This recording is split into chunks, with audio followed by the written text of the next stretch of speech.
What kind of mother tells her own granddaughter she can't be in the family photos because she might ruin them?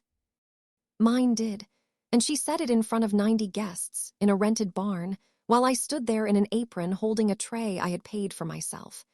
Hit subscribe right now, tap that like button, and share this with anyone who has ever given everything to a family that only wanted their labor, not their love. This story earns every minute of your time. My name is Marion Cole. I'm 33 years old, and I catered my own mother's 65th birthday party. The same party my 5-year-old daughter was banned from attending. Picture it, 92 guests under string lights in a white event barn. My mother in pearl earrings, tapping a spoon against her champagne glass. A photographer lining up 2 rows of chairs in front of a cream backdrop, calling out, "Immediate family only, please." And my mother turning to me in front of her pastor, her book club, and my sister's soon-to-be wealthy in-laws, sweet as frosting, saying, "You can wait in the kitchen, honey. This part's just for family." I looked at her. I looked at that backdrop with no room in it for my daughter, and I untied my apron. What I said next made my mother, my father, and my sister go pale in front of every single person they had spent months trying to impress. But that moment only makes sense if I take you back 3 weeks, to a folder I was never supposed to see. If you've ever been the one who gives the most and gets invited the least, this story is for you. Tell me in the comments where you're watching from, because the ending is worth every second. 3 weeks before that party, I was in my small commercial kitchen at 6 in the morning, rolling out pastry for somebody else's wedding. My daughter Poppy sat on a step stool beside me, dusting flour over everything within reach, singing a song from preschool with most of the words wrong. She's 5. She's loud. She runs everywhere and asks strangers about their dogs. Some people call that wild. I call it being alive. I run a small catering business called Cole's Table, out of a converted storefront in a small Midwest town. I started it 8 years ago with a used oven, a borrowed van, and a battered tin recipe box that belonged to my grandmother, Wren. That box sits on a shelf above my prep station, the way other people keep a family Bible. Grandma Wren taught me to cook in the kitchen of her farmhouse, back when I needed a step stool to reach the counter. She used to say, "Feed people like you mean it, Marion girl." I've been a widow for 3 years. My husband, Callum, died in a highway accident when Poppy was barely 2, and I kept us afloat with that recipe box, a small bank loan, and more sheet pans than sleep. We live in a little yellow house 8 minutes from my parents, not fancy, but ours, and I built every bit of it myself. That morning, my phone rang against the flour bin. My mother's name lit up the screen. "Marion, sweetheart," she said, in the voice she saves for big asks. "I need you Saturday, family meeting, it's important." Saturday, my parents' dining room smelled like lemon polish and ambition. My mother, Deanne, had a white binder open on the table, tabs printed and color-coded. My sister, Colette, 36, sat beside her, studying paint swatches like a judge weighing evidence. My father, Roger, poured coffee and mostly looked out the window. "I'm turning 65 once," Mom announced, "and we're doing it properly." Properly meant the Millbrook barn, out past the county line. 90 guests, string lights, a 4-course menu built from Grandma Wren's recipes, her honey ham, her dinner rolls, her spice cake. Mom flipped the binder toward me, tapped the menu tab, and smiled. "And of course, you'll do the food, sweetheart. That can be your gift." Not a question, a delivery notice. I did the math in my head the way other women count sheep. 90 plated covers, staffed 4 courses. That's not a gift. That's a used car. But I'd been feeding this family for 8 years. Every Christmas, every Easter, every funeral, and the sentence, "You'll do the food," had stopped surprising me around year 3. So I said what I always said. "Send me the guest list." Colette slid a paint swatch across the table without looking up. "The napkins should be this cream. Marjorie hates bright white." Marjorie is Colette's future mother-in-law. I'll get to the family she's marrying into. Believe me. Mom beamed like a general whose troops had just saluted. Then she flipped to the last tab, labeled photography, and her smile did something I didn't have a name for yet. It tightened at the corners, like a lid going onto a jar. "Which brings me," she said, "to the delicate part." My father set his coffee pot down very quietly, the way a man does when he already knows what's coming. "We've hired a professional photographer for the whole afternoon," Mom said. "The good studio, everything has to be perfect." She straightened the binder so its edge lined up with the table's edge. "Which is why Poppy isn't coming." I genuinely thought I'd misheard her. I asked her to repeat it, and she did, slower, the way you'd explain something to a vendor who was behind schedule. "Poppy isn't coming to the party. She's too wild. She'll ruin the photos." Just like that, my daughter, her only granddaughter on my side, banned from a family birthday like a dog uninvited from a wedding. Colette studied her nails. Dad looked at the tomato plants in the yard. Nobody said a word in Poppy's defense, and the silence had a rehearsed quality, like they'd already taken this vote without me. "She's 5, I said. "She's a child, not a wrecking ball." Mom waved her hand as if swatting the point out of the air. "Don't make it a thing, Marion. It's one afternoon. She won't even remember." Then she moved on to florals, because in my mother's world, a banned grandchild and a hydrangea order carried roughly equal weight. I stood up. I picked up my jacket. My hands were shaking, and I hated that they were shaking. "Then you'll need a different caterer," I said. And my mother smiled. Not an angry smile, a patient one. The smile of a woman who has already read the last page of the book you're just starting. "Sit down, honey," she said. "The contracts are already in your business's name." I stood there with my jacket half on, trying to process the sentence. Contracts, plural, already my name. Here's what she had done. 2 months earlier, my mother had booked the barn, the rental company, and the florist, all under Cole's table, my business. She'd used my vendor accounts, which she had access to because I'd once let her order flowers through my florist discount for a church luncheon. "They gave us the vendor rate," she said, delighted with herself. "Isn't that clever?" "Clever. If I canceled now, the penalties landed on my company, not hers. In a town this size, I'd also be the caterer who torched 3 vendors 8 weeks before their busiest season.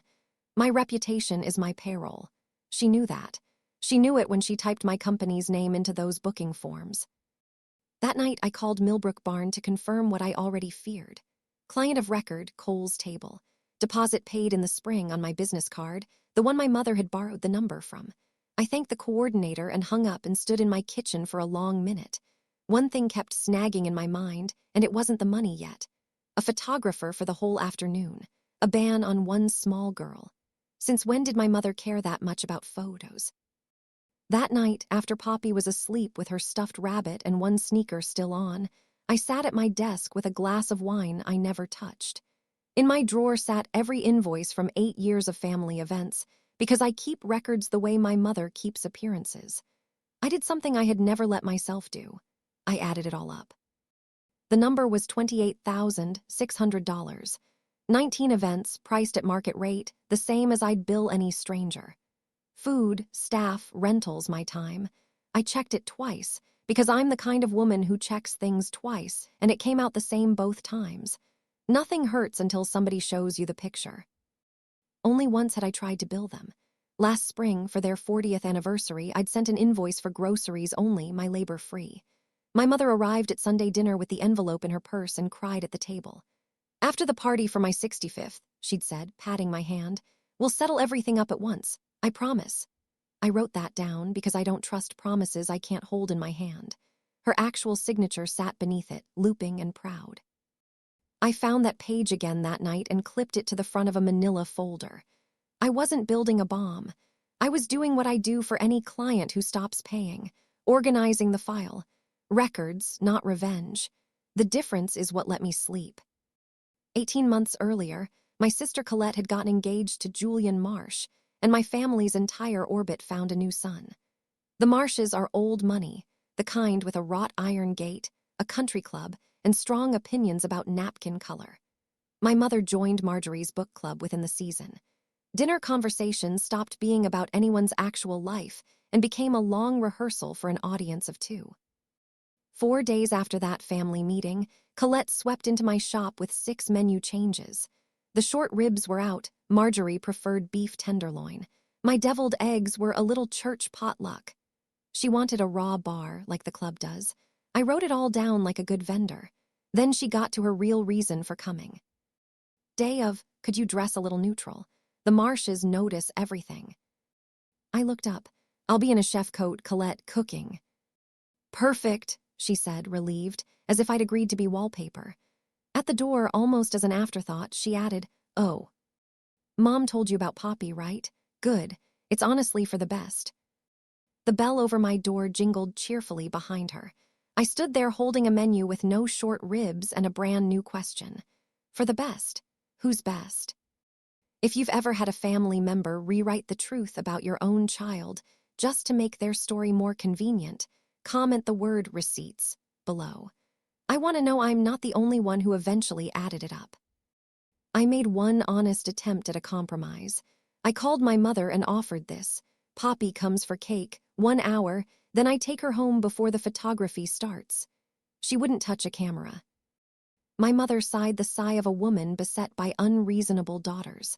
The photographer's policy is no children who can't sit still. Then, lower, like she was sharing a secret.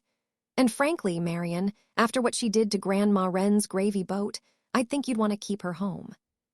I stopped stirring the pot in front of me. What she did to what? The gravy boat, the white one with the roses at the engagement brunch. The child flung herself into the hutch and shattered it. Marjorie saw the whole thing. I've never been so mortified. Here's what I remember about that brunch 14 months ago. I remember Poppy at my elbow on the sun porch the whole time, coloring a placemat with broken crayons. I remember hearing something break inside the house, a bright ceramic crack, and the dining room going briefly quiet. By the time I came in, it was swept up, and nobody wanted to talk about it. My mother had never mentioned it since, until it became useful. You can't interrogate a 5-year-old, and you shouldn't try. So the next morning, while Poppy painted the kitchen table and occasionally the paper on it, I went in sideways. Hey, Bug, remember Grandma's white boat, the one with flowers for gravy? She didn't look up from her brush. Aunt Colette said don't touch, so I colored on the porch with Miss Adele. We counted ladybugs, 14. She held up paint-covered fingers as proof, which is more documentation than my mother ever asked for. Kids tell the truth in crumbs. You just have to pick them up. Miss Adele Bishop is 86, my grandmother Wren's oldest friend, and she had indeed been on that porch. So I called her, brought coffee cake, and got the whole account in order like minutes read into a record. Adele and Poppy had been counting ladybugs the entire late morning. Through the doorway, Adele had a clear view of the hutch. She saw my sister reach past it for her phone, catch the door with her elbow, and knock the gravy boat to the floor. She saw Colette freeze, look around, and sweep the broken china into a napkin. Then she told your mother she'd handle it, Adele said. And the next week your mother's telling the book club that poor little Poppy flung herself into the hutch. That child was on the porch with me counting ladybugs. I told your mother so to her face that same week. She didn't want it. Of everything I learned that month, this one shook me the most, and not because of Colette. People break things and lie. It's small and ordinary. What stopped me cold was my mother. She'd been handed the truth by an eyewitness with no reason to lie and set it aside because the lie was more useful. The ban was never about Poppy being wild. It was a manufactured excuse looking for a policy. I confronted my sister calmly, privately, with facts in a row. I brought her a coffee at the bridal boutique and told her what Adele saw. She didn't gasp or deny it. She examined me the way you'd examine a stain on a dress you're deciding whether to keep. She's 5, Marion. She'll forget the whole thing by Christmas. That's not an answer. It's the only one that matters, I said. She's your niece, and you let a 5-year-old carry your broken dish for over a year. Her jaw tightened. You have no idea how much is riding on this party. Marjorie cares about family presentation. One chaotic kid in one photo, and suddenly we're that kind of family. She checked her new gold watch. Anyway, after Saturday, none of this will matter. She said it lightly, like weather, but it caught on something as it passed me. Not the wedding, that was a year out, after Saturday. What exactly was Saturday going to settle? I tried to unlock the contracts my mother had trapped me in. My bank required signatures from both guarantors and a 30-day window, far too long before the party. I emailed my mother asking who authorized what and who was covering what. Her 4-minute voicemail back never mentioned money once. It mentioned 26 hours of labor, which is how long she was in labor with me, a number that seems to grow every year like a pension. I saved the voicemail to my folder and went to see my closest friend, Priya, a paralegal at the only real law firm in town. She flipped through everything: the bookings, the guarantor forms, my mother's handwritten promise. "Keep every receipt," Priya said. "Paper doesn't cry." Then she tapped one line item on the venue's schedule. "What's a legacy set?" I said I didn't know. Something cold walked down the back of my neck, because whatever it was, nobody had mentioned it to the woman paying for the room it would stand in. That Sunday, my father showed up at my house unannounced, toolbox in hand, to fix a faucet that didn't need fixing while Poppy handed him washers with surgical importance. Later, at my sink, he started to say something. "The party's bigger than a birthday, Marion. There's things." He caught himself, folded it back inside him, and said only, "Make the ham the way Grandma Wren did. The whole thing goes easier if the ham's right." Then he left me standing in a kitchen with no drip, and a much bigger leak somewhere else entirely. I have to back up 14 months, because you need to know about the $17,000. It started with my mother crying on the phone, real crying. My father's heart. The cardiologist wanted to place a stent. There was a scheduling letter, a real one, and a gap insurance wouldn't cover. On top of that, the roof over their back bedroom had started leaking during storms. $17,000 would cover both. I want this on the record. I didn't just write a check. I asked for paperwork and they gave it without hesitation. A real cardiology letter with a real date, a real roofing estimate. I read every page, transferred the money, wrote loan in the memo line, and my mother squeezed my hand and called me her rock. 3 weeks later, the procedure was postponed. The doctor wanted to try medication first. The roof could wait another season. I asked follow-up questions and got smooth answers dressed in medical language. Then wedding season buried me, and grief is a fog, and life moved on the way it does. It wasn't until I was assembling my folder at midnight that I laid the scheduling letter next to my bank statement and finally saw what 14 months of trust had kept me from seeing. The procedure had been canceled, not postponed. Canceled 2 days after my money landed in their account. Somewhere, $17,000 of mine had gotten up from the table and walked off to do something else entirely. While I quietly excavated the past, the present kept sending invoices. The guest list went from 90 to 92. The carving station became a carving station plus a raw bar. My mother approved canapes over video call, holding her phone so close I mostly catered to her left eyeglass lens. 17 days out, I finally said the number out loud. "Mom, this menu is $10,500 at cost, before staff." A pause, then she laughed, light as meringue, and delivered the line I want engraved somewhere. "You're the caterer, honey, not the guest of honor. Caterers manage." I looked out my shop window at the van with my grandmother's recipe painted on the side. Cole's table, fed with love since always. And I answered in a voice so even it surprised me. "Yes, we do." She took it as agreement. It was the sound a lock makes when it finally decides. That afternoon, the venue coordinator called to confirm the tasting and mentioned the photographer would drop off his folder for the run of show. "Client of record, Breezy, it'll all come to you," she said. Everything comes to the client of record eventually. And if a distracted assistant slips one manila folder into the wrong stack, other things too. Things with your family's name printed across the top. It arrived on a Wednesday, wedged between a linen invoice and a table diagram. A folder from a photography studio I was never meant to open. But my company's name was on the delivery, and I am the client of record. So I opened it, flour still on my hands. On top was the run of show. Underneath was a single laminated page. Across the top, in confident studio lettering, Cole Family Legacy Session, booked by C. Marsh. 14 numbered frames. I read them standing up. Frame 1, Diane and Roger, porch swing. Frame 3, Diane, Roger, Colette, and Julian, garden path. Frame 6, 3 generations, my mother, Colette, and Julian's little nieces borrowed for the shot. A framed heirloom print, 24 by 36 for above the mantel. 14 photographs of my family. My daughter wasn't in a single frame. Neither was I, and at the bottom, in the photographer's pencil shorthand, 4 small marks that rearranged my entire month. Per Colette, no M plus P, no Marion, no Poppy. I set the page down next to 200 cooling pastries, and I understood everything at once, the way you understand a joke instantly in your body before you can explain it. She's too wild, she'll ruin the photos. There were never going to be photos of her. There were never going to be photos of me. The ban wasn't a policy. It was a crop. Somebody had redesigned my family for the camera, and my entire branch had been cut out of the tree in writing, with initials like a C. Hand order.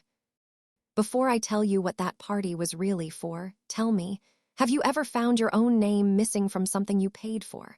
Type it below, and if this is your first time here, subscribe now, because the folder was only the beginning. I copied every page and returned the originals exactly where they'd been left. I called my Aunt Denise and asked plainly, "Is Saturday about Mom's birthday?" A long pause. Then, in the register she saves for funerals and true things, "That party isn't about her birthday, sweetheart. Come by after church. Some of it isn't mine to tell over a phone." That night, standing in Poppy's doorway watching her sleep diagonally across her bed, one arm flung out like she was hailing a cab in her dreams, I decided how I'd handle this. No screaming matches, no dramatic phone calls. I would do this the way 8 years of thankless tables had trained me to. They had taught me to manage. They were about to find out what a caterer manages. At the photography studio, posing as a caterer needing backdrop dimensions, I learned the legacy session was their premium package, booked in February, deposit paid by check. February. 10 months after my $17,000 had supposedly rescued a heart and a roof that were never actually rescued. I sat in the parking lot doing the quiet arithmetic that had become my second job. That evening, Poppy asked, without looking up from her crayon drawing, "Is Grandma mad at me?" "Why would you think that, Bug?" "Aunt Colette said big parties aren't for wild girls." No self-pity. Just data, repeated the way children repeat weather reports. I knelt to her eye level. "You are not wild, you're alive. There's a difference, and the people who can't tell it apart don't get to decide who you are." I told her about her own party instead, sprinklers, mud, her 3 best friends, hot dogs with 0 vegetables. Her eyes lit up. "Is it my birthday?" "Nope, it's a just because party, because you're mine." Late that night, I spread everything across my desk like plated courses. The 8-year ledger, my mother's written promise, the canceled procedure letter beside my bank statement, the shot list with its pencil crop.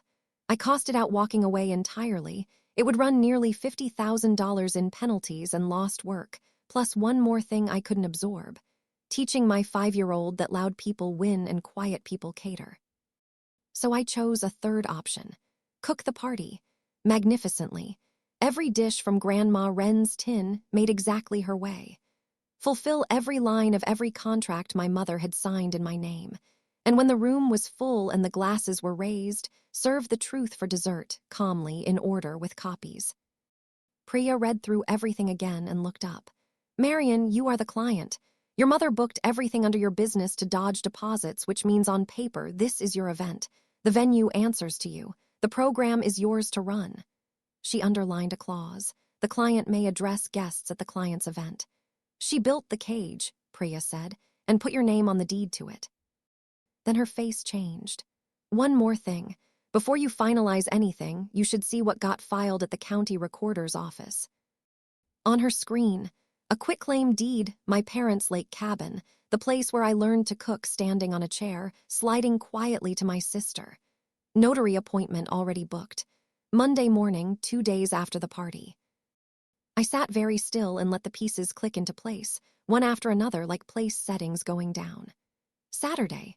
A golden hour legacy session, a wall-sized portrait, a barn full of witnesses watching my parents glow, the Marshes reassured, the engagement cemented. Monday, 9 a.m., before the flowers even wilted. The cabin signed over, the arrangement sealed.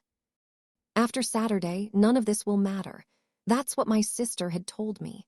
She thought Saturday was their finish line. She had no idea I was holding every contract they'd be celebrating under. We are exactly halfway through this story, and everything is about to collide in one barn. If you're feeling the tension building, hit that like button right now. It genuinely helps more people find this story. At the final tasting, the Marshes came. My mother swept in, introduced me to Marjorie with a gracious little wave. And this is Marion, our caterer. She does all our little events. I watched the sentence land, watched a small crease form on Marjorie's face as she looked between my mother and me, sharing the same chin. "Oh," she said, "aren't you the sister?" One beat of silence. "She's the food person," Mom said smoothly and moved Marjorie along. It didn't wound me the way it would have a month before. You can't insult the help when the help holds the deed to the evening. That Friday night, I finished building the folder. The full 8-year ledger, $28,600, my mother's signed Promise Cly. Pipette on top. This party's own invoice, every add-on documented. The photographer's shot list with its pencil note. The canceled procedure letter beside my bank statement, $17,000 out, 2 days before cancellation. The county parcel printout for the lake cabin, quitclaim, notary booked Monday at 9. 3 copies, tabbed like a closing packet, because if my family was going to treat me like a vendor, they'd get vendor-grade paperwork. I wrote 1 page in plain language, no speech, no adjectives, timed under 5 minutes. Then I bought a rubber stamp. Red ink. Paid in full, not a weapon. A receipt. That night, my father knocked softly at 10 p.m., a box of tomatoes in hand. He talked about seedlings first, then finally said, "Whatever you're feeling about your mother, hold it till after. Just till after. She's been afraid a long time, Marion. We need this to go well. More than you know." I gave him one open door.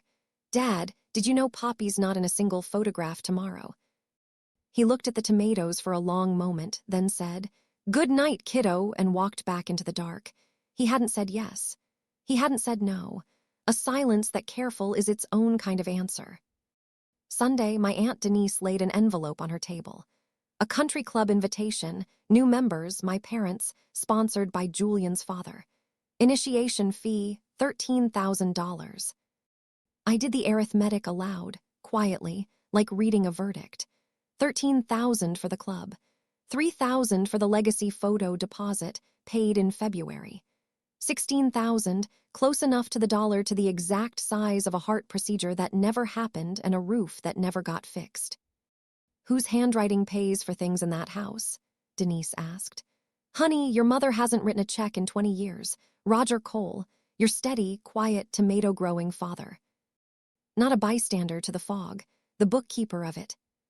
6 days to Saturday, I found him alone in the garden, staking tomatoes, and set the country club card on the picnic table between us like a found wallet. He sat down slowly, took off his cap, and for the first time in my adult life, talked to me honestly about money. "Nobody plans to be old and poor," he said. "Your mother looked at that club at the Marshes, at Colette marrying up, and saw a lifeboat for both of us. Somewhere we'd matter. People who'd look after us when I stopped." He paused. "And I looked at you. You were the one who always stays afloat. Some people, you just stop worrying about them." There it was, the closest thing to truth he'd ever give me, and so much worse than a lie. They hadn't robbed me out of contempt.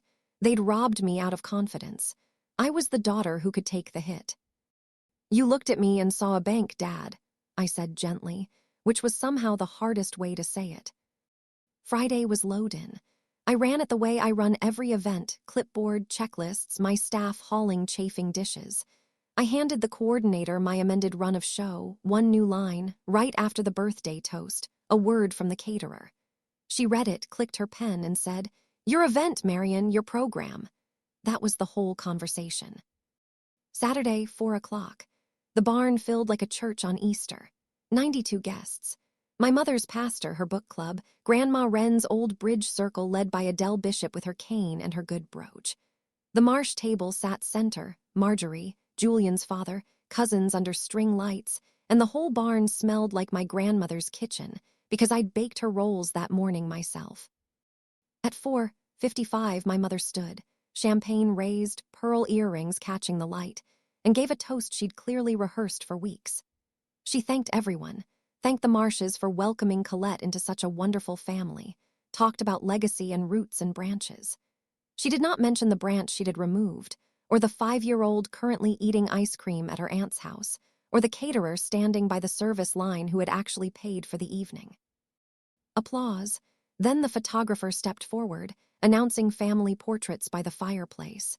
Immediate family only, please. Chairs were arranged. My mother center, my father at her shoulder, Colette and Julian flanking, Julian's little nieces imported for the front row where a granddaughter might otherwise stand. Then my mother found me by the service line, and in front of 92 guests, delivered the line she'd been saving my whole life. "You can wait in the kitchen, honey. This part's just for family." The barn went quiet. I looked at my mother. I looked at the backdrop with no room in it for my daughter, and I untied my apron. "Actually, Mom, the kitchen can wait. I'd like to give you your birthday present in front of everyone. It's the same thing I've been giving this family for 8 years. The bill says it better than I can." I walked to the middle of the floor, set my folders on a chair, and read the numbers the way you'd read a deli. Very manifest. No tremble.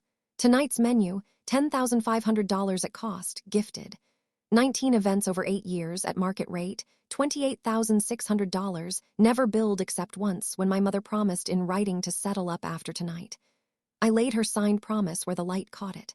I placed the full ledger, stamped paid in full in red, on the gift table.